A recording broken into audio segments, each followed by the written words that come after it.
So I come in from working on the Mobius 1/35th scale Jupiter 2 from Lost in Space, and what's at the top of my computer feed? None other than Dan Munro's latest video on Lost in Space Australia. Link below.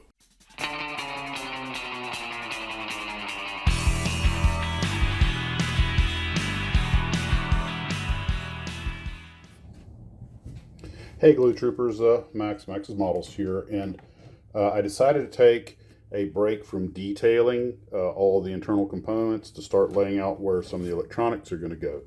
And the instructions at first were a little confusing, but what I realized is that this picture didn't make much sense because it doesn't exactly match this. What I realized is they have a big diagram of the floor of the Jupiter 2, and it has these photographs that show where blue light or whatever is supposed to go, and the inner picture is a shrunk down version of it as it would sit inside the ship, so you can just disregard what's on the outside, and it shows you what the light pattern should be. So that actually does make sense. I didn't see the instructions where it pointed that out, but I figured it out. So the first thing I'm doing is placing putting the blue LEDs where they're going to go. And according to this, you wire them all up first, but what I'm going to do is fit it into the hull, see how much wire I'm going to need, because remember, I have to fully wire the circuit boards also, and with on-off switches and everything. The on-off switches don't fit in, so you got to wire them, which isn't a big deal, but I got to be real careful with the soldering, obviously.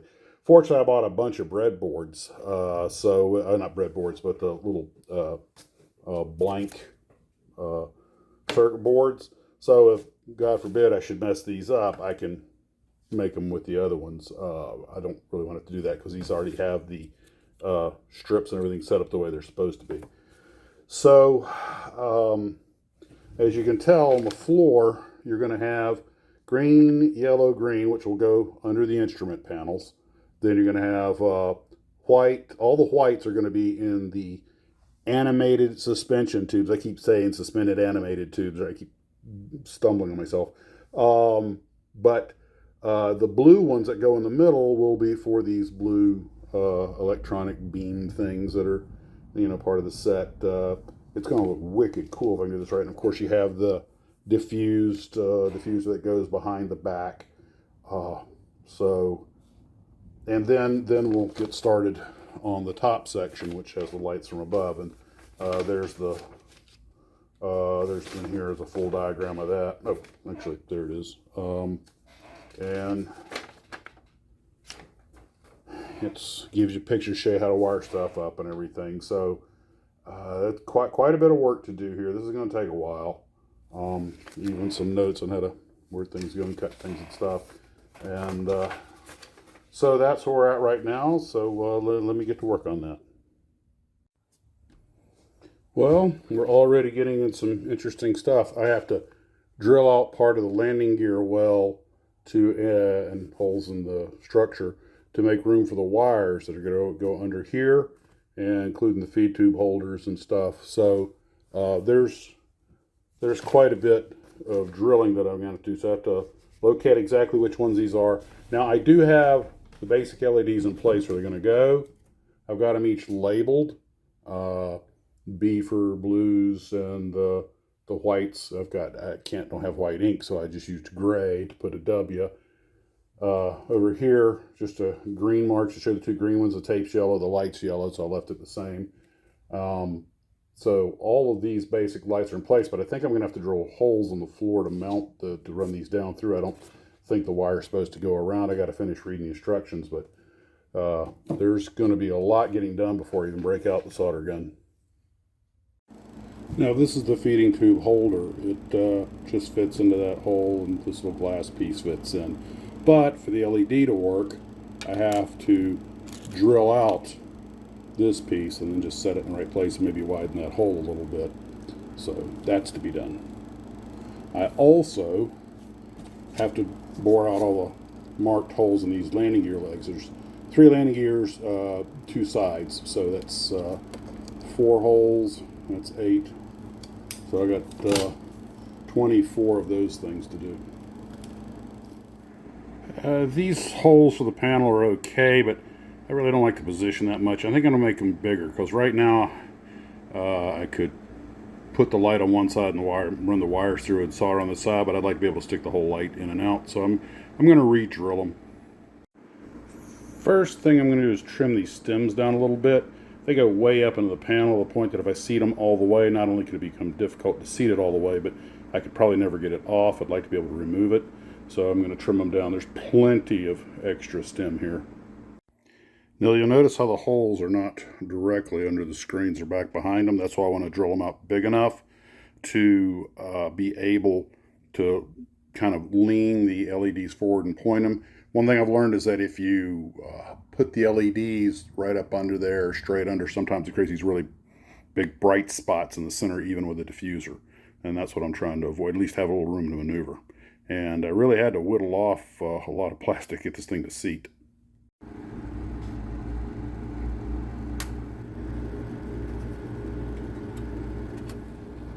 I think I'm going to have to put some blue paint on here because the light's coming on, but the blue's not traveling up. I mean, I can see it at the top, but there. So I know the light's getting through, so that works. Okay, now that I have all the bulbs where they're supposed to be, I can either start wiring them or I can start doing the circuit board. So I need to do some studying and see what's the best way to go.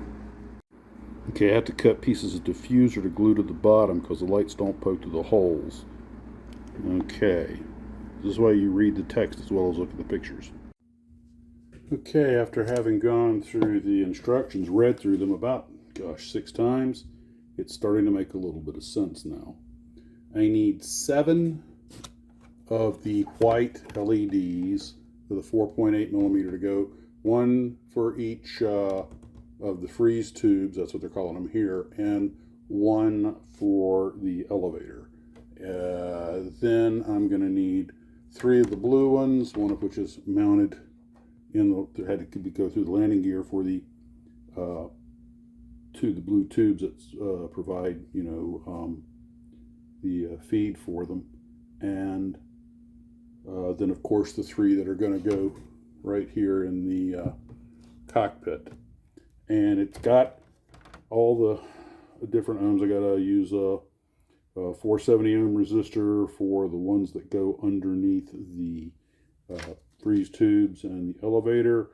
I use, that's for the blue ones, that's going to be a 1K ohm resistor.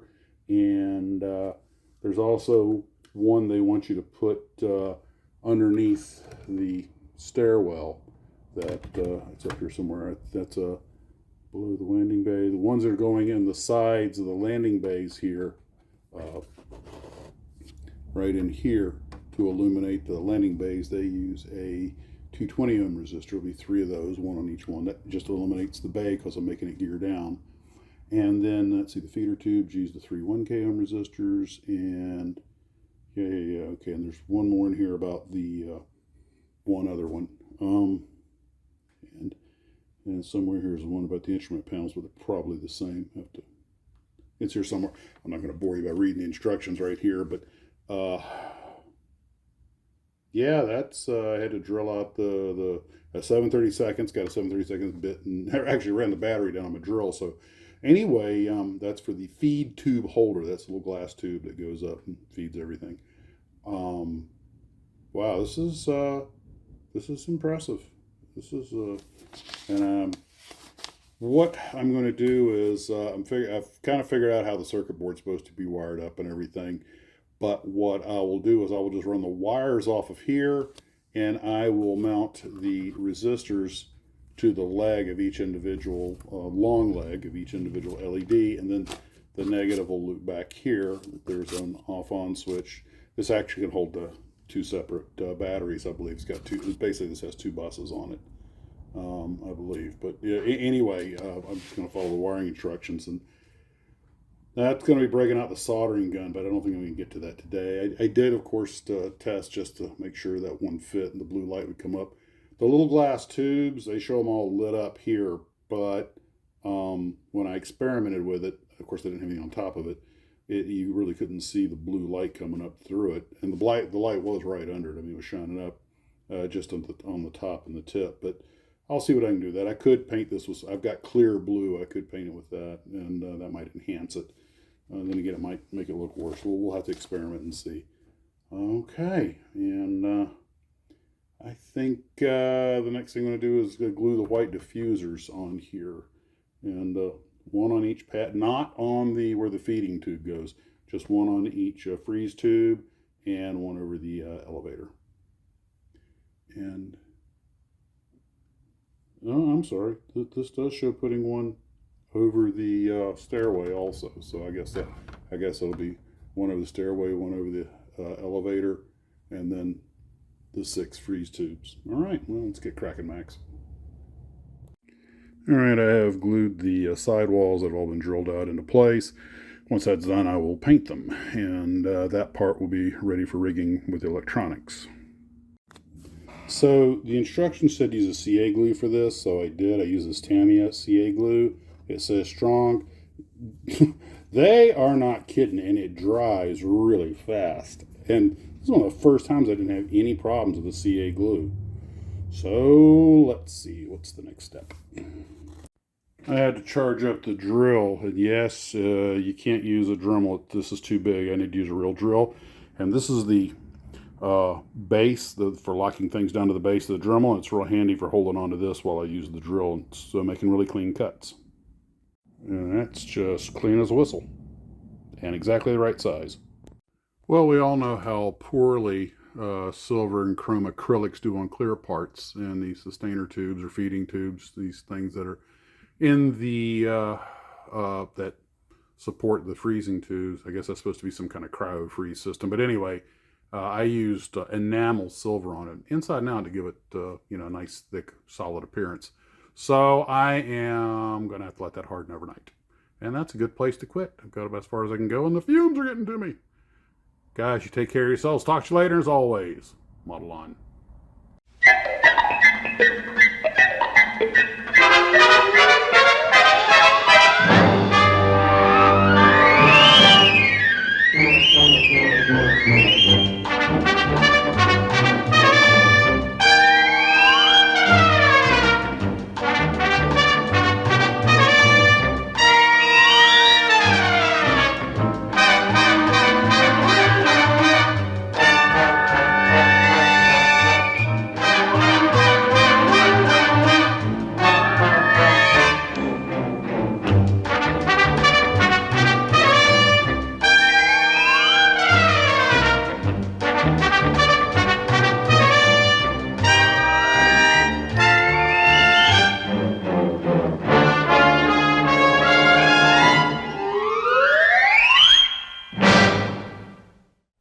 Yeah, so I drop the marker on the floor and the green cap pops off, and I go looking for it.